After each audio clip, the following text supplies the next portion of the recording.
beat an experienced team like that. The way they've been playing, especially coming off their road win against Minnesota, and with the experience that they have and the firepower offensively and the abilities they have defensively, and especially after a somewhat of a slow start, to have the response that we had and to continue to get better during the game, which I thought was really, really important inside of it. And that's kind of where we're at. We're going to make some youthful, inexperienced mistakes. We've got some guys that have got to continue to learn to understand the consistency that's needed, and most importantly, when they bring the effort and they bring the intelligence and they bring the hard-nosed play, then we've got a chance to get consistent. And you know, shooting can make up for a multitude of mistakes. Well, so can just playing hard and competing. And that's what we have to understand. Sometimes it sounds more simple than it is, but really that's what it has to be. And as we get ready for tomorrow night, again, we're playing with a team that they never stop coming. I mean, and we learned that certainly last year in here, but Pat's teams at Boston U, his background before that at Villanova, and before that, and after that, certainly being at Penn State, with what he's done, they always keep coming at you. They play physical, they play aggressive, they give tremendous ball pressure that's backed up by excellent help. He always has a very good mix of size, you know, where they're smaller in some areas and they're bigger in others, and they put matchup issues on the court constantly. And they're moving the ball at a very good rate. Certainly DJ Newbill is playing at an extremely high rate, and he's been building to that for some time. There's no doubt about that. You've had to guard him since the day he got in the league, and he's just added more to his game. But they bring confidence. He's recruiting very well, and now he's got some experienced guys that know what he wants done. And it's going to be a very, very tough battle, because they challenge you mentally and physically not to make mistakes. And they're like everybody else. If you make them, they can capitalize on them.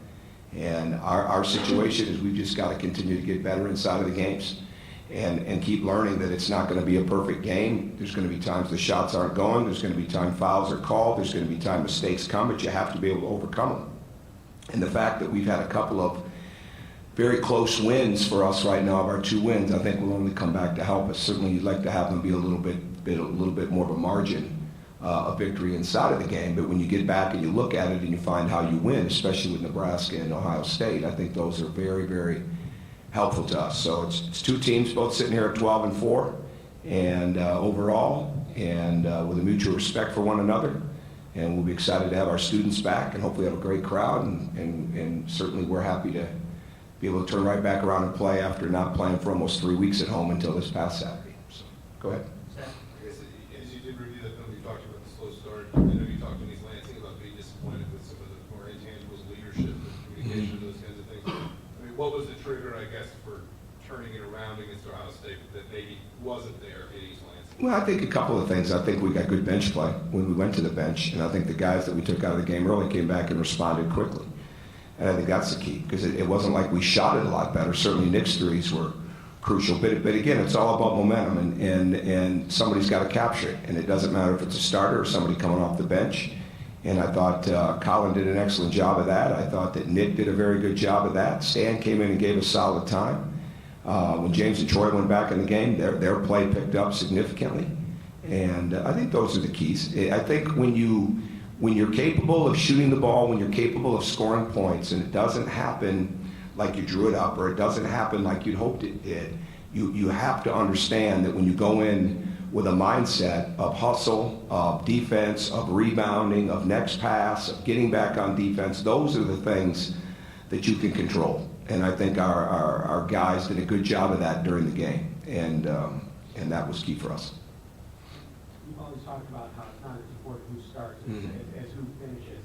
Is it a situation maybe that with the energy that Emmett and Colin have played with, of putting one of those guys in the starting lineup? I'm not really thinking about the starting lineup, Ken, in that sense. I mean, the starting lineup is always subject to change. Okay, it's not a given on any given night. I made a decision to start somebody 30 minutes before the game the other day. That's just the way that it is. You know, I don't make decisions based on the starting lineup, based on any type of bandwagon situation. And my job is to keep making sure that they're getting better constantly.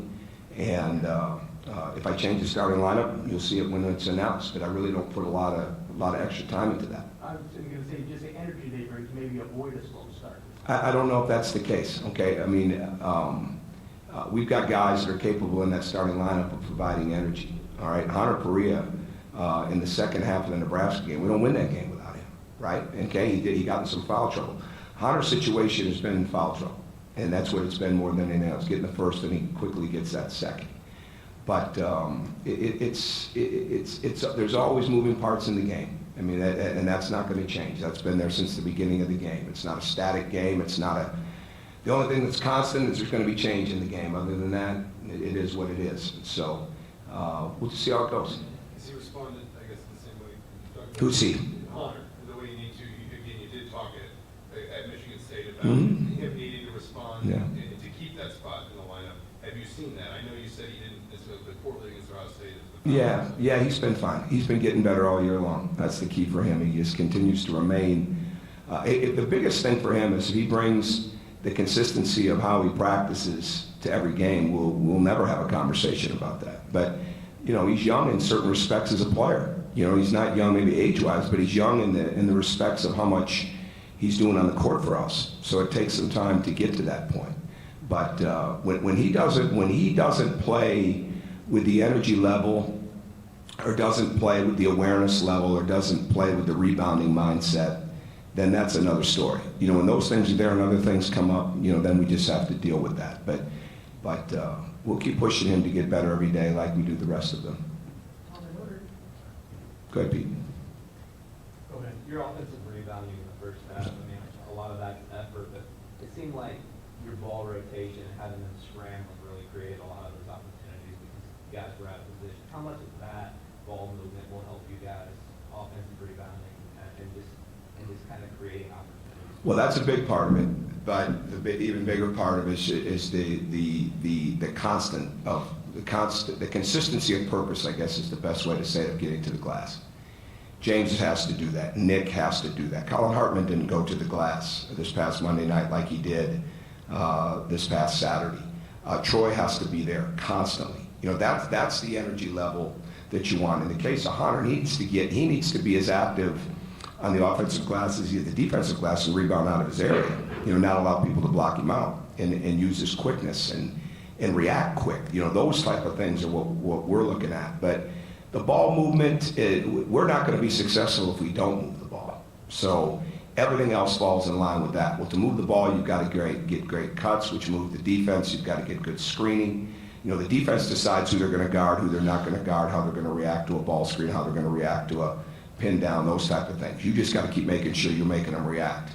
And if the ball starts to slow down, or the ball starts to be dribbled rather than driven or passed, if you're not screening and you're exchanging bodies, or you're whiffing, or you're, sometimes we slip a screen, but that's a call. That's not a predetermined decision unless there's something they see in the game. But ball movement, body movement for us are crucial because we've got to get rebounds from a lot of different people. But it's an attitude more than it is anything else. And we spent a lot of time last week on that attitude, especially with the guards. Yeah, Tom, I quasi-joke but when you come off the bench in order to be productive, do you prefer them run up and down the court a little bit to get warmed up, or especially from a shooting standpoint? Guys open 5 seconds in the game, somebody like Nick, you want him to take it, or would you prefer him to warm up? Well, I think it goes both ways. It's like this. You're going to shoot it first time you touch it, it probably better go in, to be honest with you, because you do need to get a feel for the game. You do need to let it move and get the blood flowing a little bit. And now you got a wide open layup or dunk, that's another story. But at the same time, you don't want to take confidence. It's more, that becomes, let's go in and get solidified. Sometimes when a guy comes right in and shoots the ball, maybe his mindset wasn't about what he needed to do to get ready for the game, which is come in and be talking on defense, be moving without the ball, be rebounding the ball. Now, if it goes in, you might have a guy that's going to get hot for the next 3-4 minutes. But the bottom line is there's a flow to it.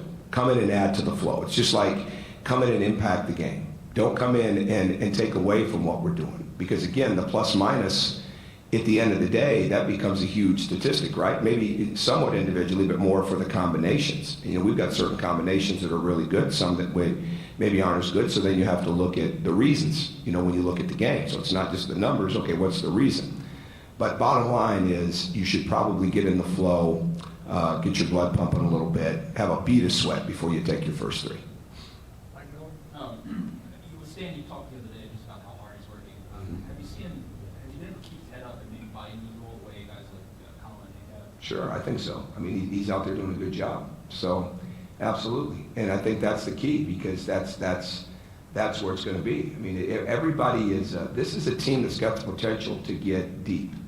And deep, again, not just body deep, but consistency deep. And part of that consistency is understanding what you bring to the table every day. And then if more things come, well, it's because you're the beneficiary of your teammates or the beneficiary of how well you played the way you needed to play. And Stan brings a lot of value to the table. And he can move the ball, he can defend, he can rebound the ball, he can certainly get to the rim and get fouled. And that's the key. The key is to come in and make simple plays, not try to make home run plays that turn into turnovers. And get a feel for how he's being played because he's being played differently by certain teams.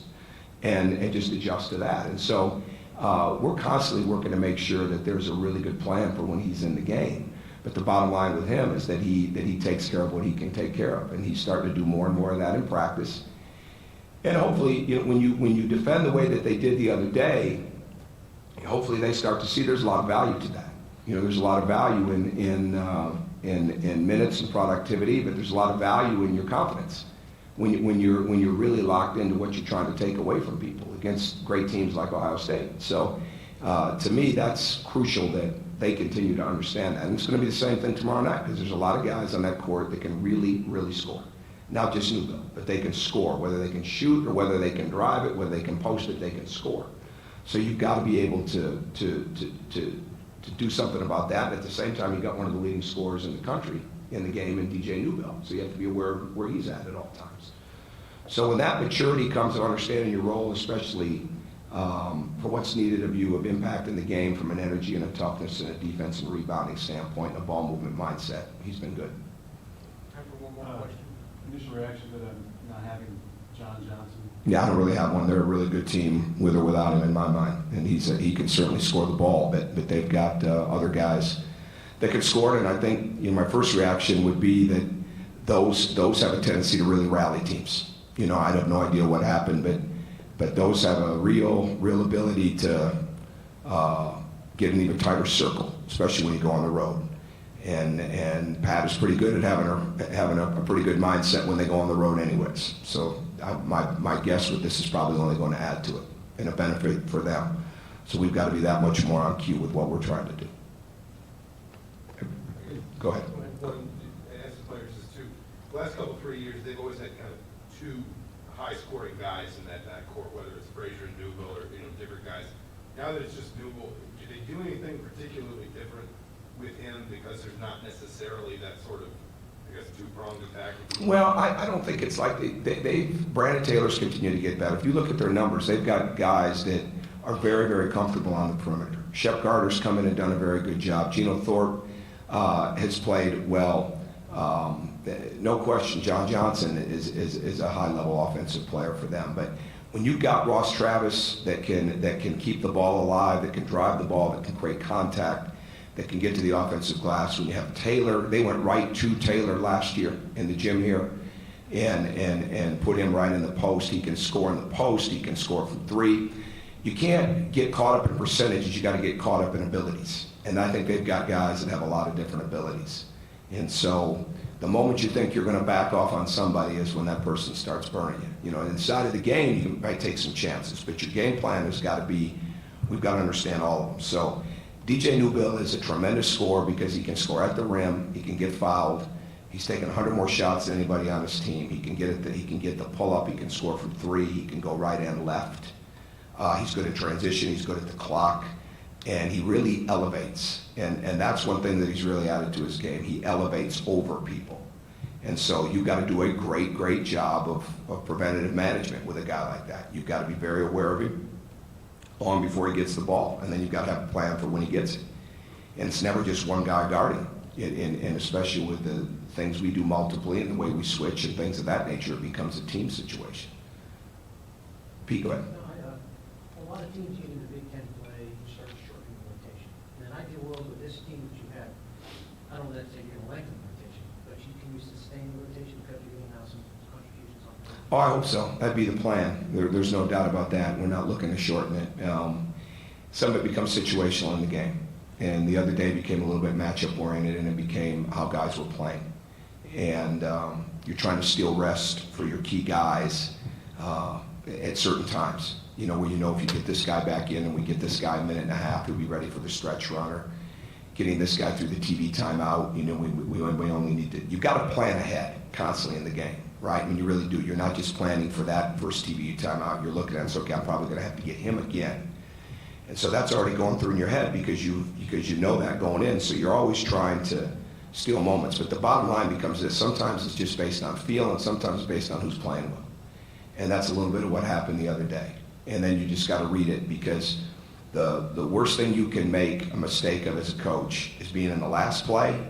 Okay, all right, just being in the only play, being in that play that you're in right now. You got to move right on. All right, and if you're really doing a good job, you know, when you've got a break in the action with your staff, you're planning ahead for down the road. You're looking at, okay, who do we got to get out because this is coming down to this or this is coming down to that. And who are we going to need to be fresh at the end of the game for foul shooting or for press offense or things of that nature. So all that being said, the more guys that you can play that can come in and impact the game in a positive way, well, the less of those decisions you have to make and be concerned about. Then it becomes a little bit more of a flow game. But again, you know, all bets are off when somebody's really playing well, you know, or hence when it's not somebody's really struggling, and then fouls certainly play into that too. But we want to keep bringing a lot of energy to the game, and I think our guys off the bench can do that. Okay, thank you. Thanks a lot.